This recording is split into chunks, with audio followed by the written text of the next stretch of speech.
qué cambió o decidió en ese término. Entonces, ¿cómo redactar una buena y efectiva apelación?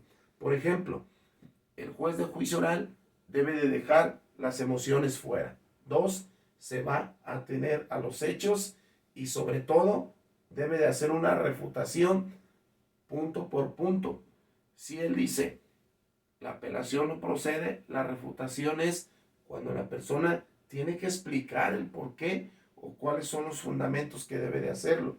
Y sobre todo, punto número 4, tómese el tiempo para resolver y explicar los puntos claves. Y sobre todo, por encima, debe de guardar absoluto respeto. Entonces, yo lo considero que cada uno de estos puntos debe de ser muy importante. Y sobre todo, lo menciona el punto número 6, tendrá 30 días para resolver una apelación. Acuérdense que hoy por hoy los juicios orales son continuos, tiempos, momentos que nos marca la ley. Y sobre todo, punto número 7, la apelación se puede hacer hasta una segunda instancia. En los casos especiales se van hasta la Suprema Corte de Justicia. Hoy por hoy les puedo decir que los juicios orales van cambiando, van mejorando y creo que le dan la oportunidad tanto a la víctima como al imputado se puedan defender de manera propia y expedita. Bien, continuamos. Cada uno de los pasos que llevamos a cabo en el tema de los incidentes nos lleva también a la reposición del proceso. ¿A qué se refiere la reposición del proceso? Dice, si bien la reposición del procedimiento implica volver a poner el proceso en la etapa o fase procesal donde se cometió el error, si se marca una apelación y si yo no estoy de acuerdo cómo va el juicio oral, viene esta etapa de que se vuelva a revisar.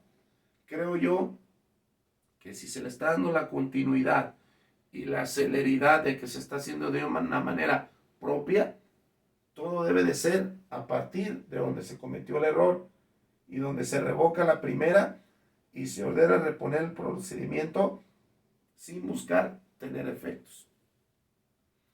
Pudiera parecer términos o momentos en los juicios orales que no los podemos comprender a ciencia cierta, mas sin embargo, como les comento, es importante saber cada uno de ellos. Bien, otro punto que es muy importante analizar es la revocación. Si estamos hablando de esa etapa de los juicios orales, la revocación, vamos a entenderlo por partes. Revocar significa anular lo concedido o mandado. Revocar significa apartar, retraer, disuadir a uno de un designio.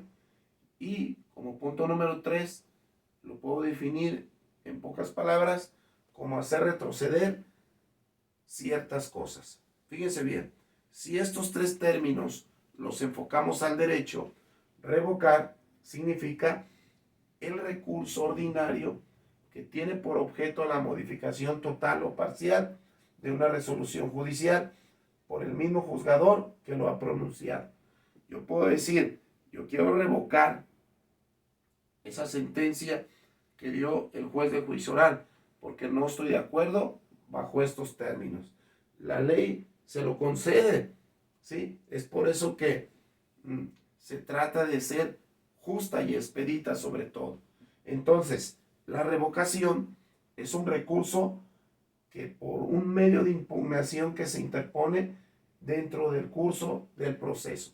Acuérdense, impugnar, objetar, no estoy de acuerdo, pues es algo que se tiene que saber a través de su abogado o en el caso de la víctima, del Ministerio Público.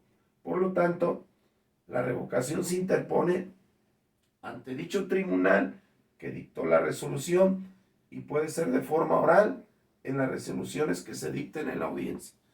Todo y cada uno de los momentos debe de ser en el momento justo, no se debe de hacer después.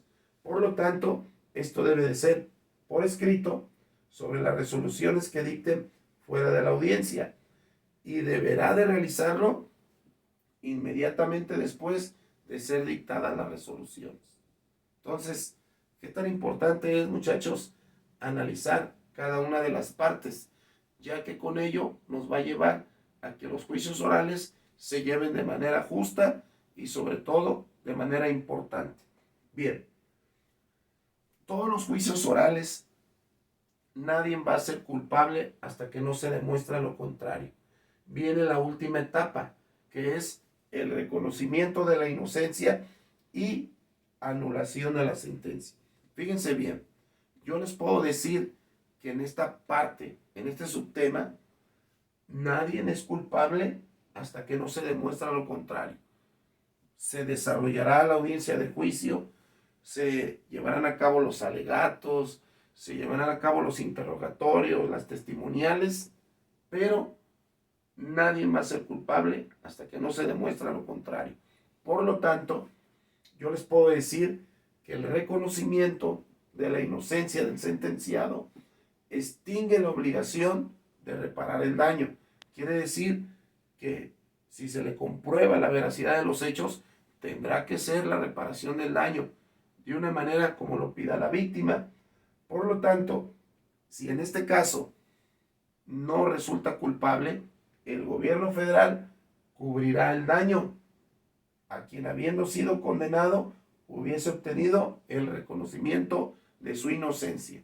Suele pasar que de repente haya una sentencia inequívoca.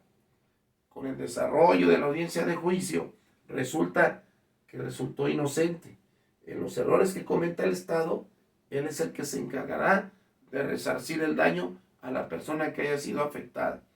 Es por ello que el gobierno federal cubrirá el daño a quien, habiendo sido condenado, hubiese obtenido el reconocimiento de su inocencia. Profe, ¿dónde pueden pasar estos aspectos? Criminólogos mal enjuiciados, donde por un proceso mal habido nos quieran llevar a nosotros ser los que reparemos el daño. Mas, sin embargo, acuérdense que la criminalística es una ciencia exacta. No puede haber errores si nosotros hacemos de manera correcta. Por lo tanto, produce una de la extinción de las penas o medidas de seguridad impuestas en todos sus efectos. Fíjense bien, si nos vamos a la Constitución, el artículo 20, apartado B, es muy claro y nos habla de los derechos del imputado. Uno de ellos es a la presunción de inocencia. Es lo que estamos hablando. Declarar o guardar silencio, informarle de los hechos que se le imputan, es decir, por lo cual lo está acusando el Ministerio Público y debe de tener la defensa de un abogado. ¿Sí? Entonces, ¿qué tan importante, muchachos, es sobre todo tenerlo bien en cuenta?